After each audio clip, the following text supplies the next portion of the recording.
Hello student, हमारे इस channel पे आप लोगों का बहुत ज़्यादा स्वागत है। मैं राहुल शर्मा आप लोगों को गाइड करूँगा गेट एग्ज़ाम और नेट CSIR जो आपका एग्ज़ाम होता है नेट का, उसके लिए।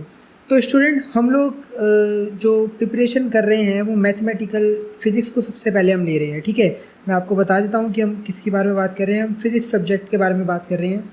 ठीक है, और हम CSIR नेट, ठीक है, और गेट एग्ज़ाम को टारगेट करेंगे अपने इस चैनल के थ्रू। तो ये जो मेरा चैनल है वो ओनली फॉर फिज़िक्स वालों के लिए है और आपको मैंने बता दिया। अब जो सिलेबस आप लोगों का रहता है CSIR नेट का, ठीक है, जो सिलेबस नेट का है वही गेट का है, थोड़ा सा फ़र्क है बस। तो अगर मैं कहूँ कि हम एक तरीके से कि भैया सारी ही चीज़ें कवर कर रहे हैं फ़िज़िक्स से रिलेटेड, जितने भी अब आपके ग्रेजुएशन लेवल के एग्ज़ाम होंगे, ठीक है, वो जो भी हो सकते हैं आपके PhD लेवल के एग्ज़ाम, और सभी हम कवर करेंगे। बट यहाँ पे सबसे पहले मैं आप लोगों को जो पढ़ाऊँगा वो पढ़ाऊँगा मैथमेटिकल फ़िज़िक्स। ठीक है, MP मीन्स मैथमेटिकल फ़िज़िक्स। तो अब आप लोगों का सिलेबस क्या है उसके बारे में हम तो चर्चा करेंगे ही, बट स्टार्टिंग में हमें किसके बारे में पढ़ना है। ठीक है, तो मैथमेटिकल फ़िज़िक्स में सबसे पहले तो देखो टॉपिक आपका आता है जो आप लोगों को पढ़ना चाहिए, वो है वेक्टर स्पेस। ठीक है, vector space. But vector space के बारे में मैं आपसे बाद में बात करूँगा, क्योंकि अभी मैं आपको बिल्कुल मैथमेटिकल फ़िज़िक्स पढ़ा रहा हूँ। ठीक है, वेक्टर स्पेस मैं पहले इसलिए बोल रहा हूँ क्योंकि यह आप लोगों का इम्पोर्टेंट इसलिए रहेगा क्योंकि अगर आप लोगों को इलेक्ट्रोडायनेमिक्स पढ़नी है या क्वांटम मैकेनिक्स पढ़नी है तो वहाँ पे आप लोगों की पहले ये चीज़ स्ट्रॉन्ग होनी बहुत बहुत ज़्यादा ज़रूरी है। ठीक है, इलेक्ट्रोडायनेमिक्स बोल दो, क्वांटम मैकेनिक्स बोल दो। लेकिन अगर आप अभी मैथमेटिकल फ़िज़िक्स से ही अपनी स्टार्टिंग कर रहे हैं तो मैं कहूँगा कि कोई बात नहीं, वेक्टर स्पेस को भी एक मिनट के लिए रोक दो और हमारे साथ बने रहो। मैं आपको जो करा रहा हूँ वैसे वैसे चलते रहो। ठीक है, बीच बीच में वेक्टर स्पेस के भी मैं लेक्चर ज़रूर लेके आऊँगा क्योंकि ये दोनों ही इंपॉर्टेंट हैं। ठीक है, तो आज हम लोग स्टार्ट कर रहे हैं। अपना जो टॉपिक है पहला मैथमेटिकल फ़िज़िक्स का वो है डिराक डेल्टा फंक्शन। तो आप लोगों की जो हेडिंग है वो होनी चाहिए क्या, डिराक डेल्टा फंक्शन। ठीक है, तो मैथमेटिकल फ़िज़िक्स जो है वो आप लोगों का गेट और CSIR नेट में एक इम्पॉर्टेंस रखता है मीन्स यानी कि अच्छे खासे लेवल पे इससे क्वेश्चन पूछे जाते हैं। और आप लोगों का कम से कम नहीं तो अभी 2023 का जो जून का एग्ज़ाम था, ठीक है, ये एग्ज़ाम जो अटैम्प्ट हुआ था, जो मैंने भी करा था अटैम्प्ट, ठीक है, नंबर मैं आपको अपने नहीं बताऊंगा क्योंकि मेरी प्रिपरेशन नहीं थी।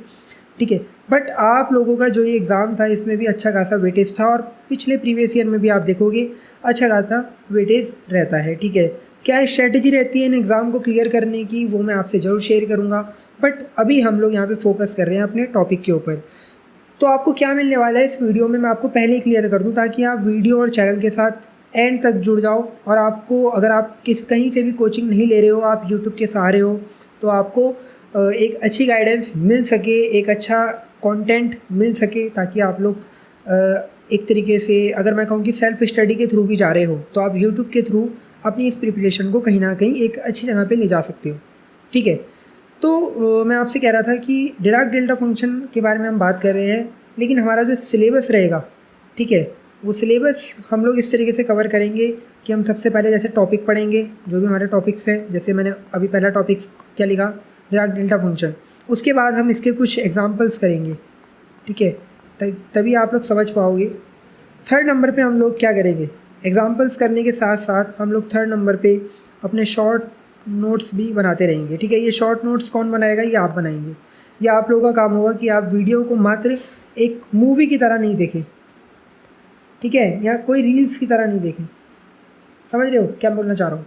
मूवी और रील्स की तरह अगर देखोगे यानी कि देखते ही रहोगे और कुछ सीखोगे नहीं तो वो गलत हो जाएगा। आपको करना क्या है, आपको भैया खुद ही इसको जो मैं आपको बता रहा हूँ इनके नोट्स अपने हैंड टू हैंड बनाते रहो और शॉर्ट नोट्स भी बनाते रहो ताकि क्लियर होगा मामला।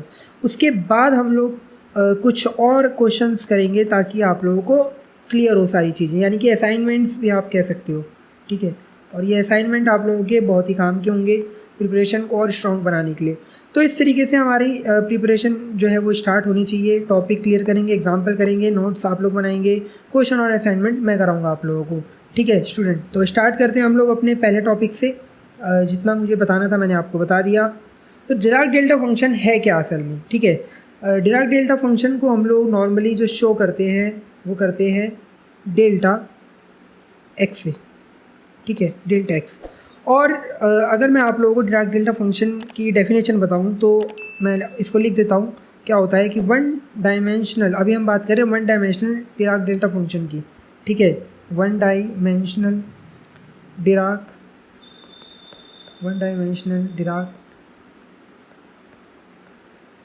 Delta function. So what is one dimensional Dirac delta function, ठीक है। पहले वन डायमेंशनल से स्टार्टिंग कर दी हम लोगों ने। सो क्या होता है one dimensional Dirac delta function. अगर मैं इसके बारे में बात कहूँ तो one dimensional Dirac delta function is a function, ठीक है, इज़ अ फंक्शन, या नॉर्मली मैं अभी फंक्शन लिख रहा हूँ, ठीक है, समझ में आ रही होगी आप लोगों को। Is an infinitely high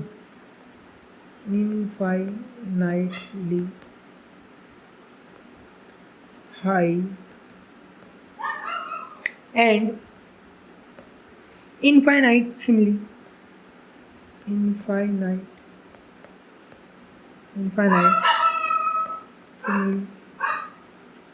narrow। अभी मैं आपको पहले लिख देता हूँ ताकि फिर आपको एक बार में क्लियर करूँगा। स्पाइक विद एरिया 1,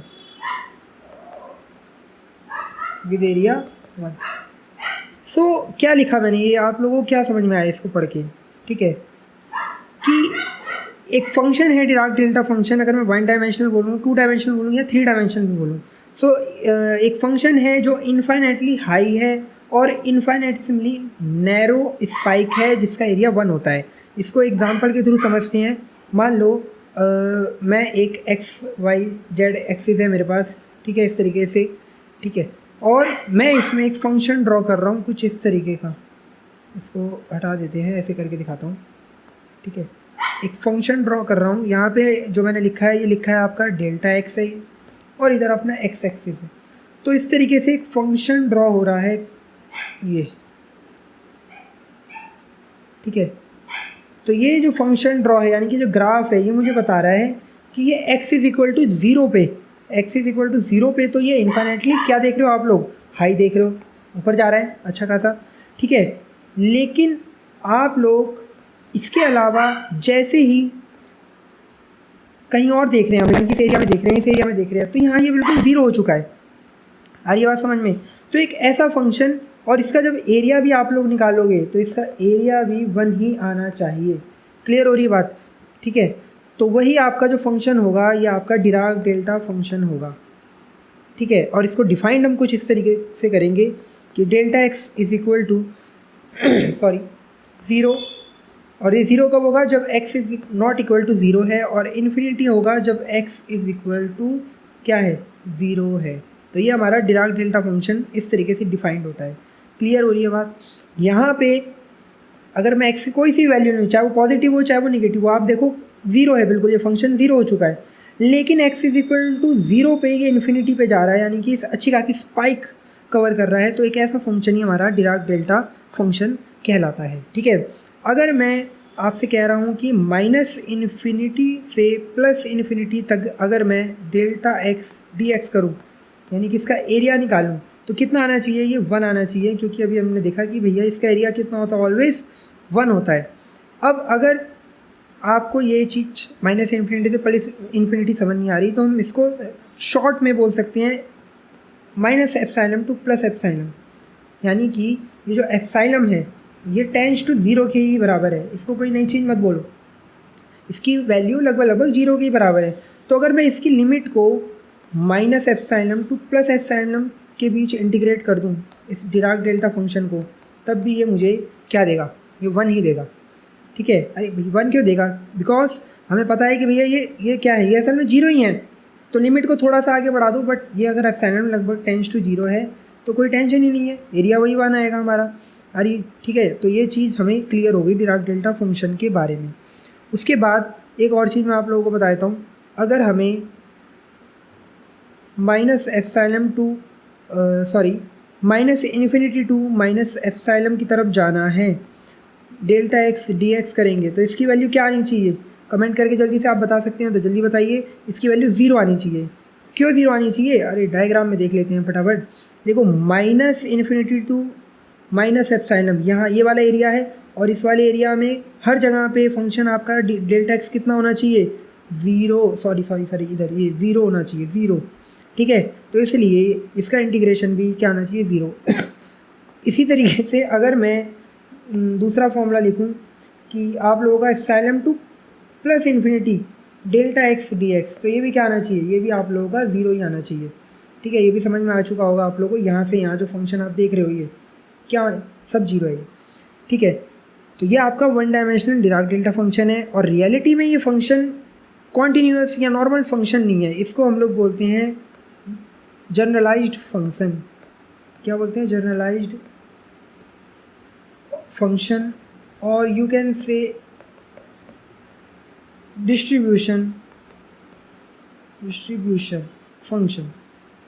तो एक जनरलाइज्ड फंक्शन है, एक डिस्ट्रीब्यूशन फंक्शन है हमारा। क्लियर हो गई बात? तो अभी तक आप लोगों को फटाफट ये चीज़ नोट्स बना लेनी चाहिए और आप समझ गए होंगे कि भैया क्या होता है डिराक डेल्टा फंक्शन।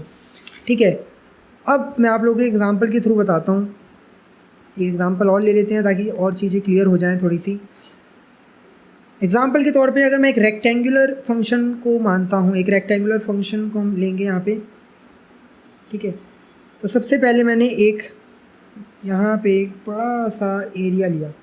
ठीक है, एक रेक्टेंगुलर फंक्शन है तो किस इस टाइप का है वो फंक्शन, जिसकी जो लेंथ है हमारी, ठीक है, वो 1 है। यहाँ पे लेंथ है 1 हमारी, और यहाँ पे इसकी -1/2 है एक्स एक्सिस पे लेंथ, और यहाँ पे 1/2। ठीक है, तो जब मैं इसका एरिया निकालूंगा, area of this one function, तो area of this one function इसको ऐसे करके लिख देते हैं, इज इक्वल टू, भैया एक रेक्टेंगुलर फंक्शन है तो लेंथ इसकी जो लेंथ इनटू विथ जो होती है वो फॉर्मूला होगा, तो कितना होगा? ठीक है, अगर मैं इसकी लेंथ को देखूं ध्यान से, अगर आप देख पा रहे हो, ठीक है, तो कितनी होगी इसकी लेंथ? तो भैया आप लोग कहोगे कोई बात नहीं 1 है। ठीक है, और इंटू 1 कर दो। अब इंटू 1 कर दोगे तो एरिया कितना आएगा? 1। इसका मतलब यहाँ पे लेंथ 1 कैसे आई? देखो ये चीज़ क्लियर हो रही होगी आप लोगों की। लेंथ भैया यहाँ से जो आप देख रहे हो इसकी हाइट तो कितनी है? 1 है, लेकिन जो विथ है वो माइनस और प्लस। अब इसको 0 मत कर देना, ये ऐड होंगे। ठीक है, तो हाफ 1 हो जाएगा, तो जो एरिया आएगा वो कितना आएगा? 1। क्लियर हो ये चीज़? नेक्स्ट अब मैं क्या कर रहा हूँ, इसको दोबारा से चेंज कर दे रहे हैं हम लोग, यानी कि अब जो है वो फंक्शन को मैं ये वाला फंक्शन मान लेता हूँ थोड़ा सा और हाइट का। ठीक है, इसकी हाइट अब मैंने मान ली कितनी है? इसकी हाइट मान लिया मैंने 2 हाइट है, और जो इसकी एक्स एक्सिस पे लेंथ है वो -1/4 और +1/4।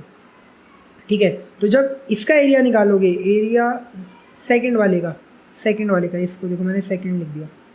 ठीक है, इसका एरिया निकालेंगे जब हम ये वाला, तो इसका एरिया क्या होगा? इसकी जो हाइट है वो कितनी है? वो है 2, लेकिन इसकी जो लेंथ है वो कितनी है? 1/2। देखो यार 1/4 और 1/4 दोनों ऐड होंगे, तो ये दोनों ऐड होके मुझे 1/2 तो देंगे, तो 1/2, तो जब 2 से 2 कटेगा तो इसका भी एरिया 1 हो जाएगा। सिमिलरली अगर इसी तरीके से मैं एक ऐसा फंक्शन बनाऊं, एक ऐसा फंक्शन जिसकी अब जो लेंथ है वो असल में n है, यानी कि कुछ इस टाइप का फंक्शन। देखो इसको मैं कलर चेंज करके दिखाता हूँ, नहीं तो फिर थोड़ा डाउट होना स्टार्ट हो जाता है। ठीक है,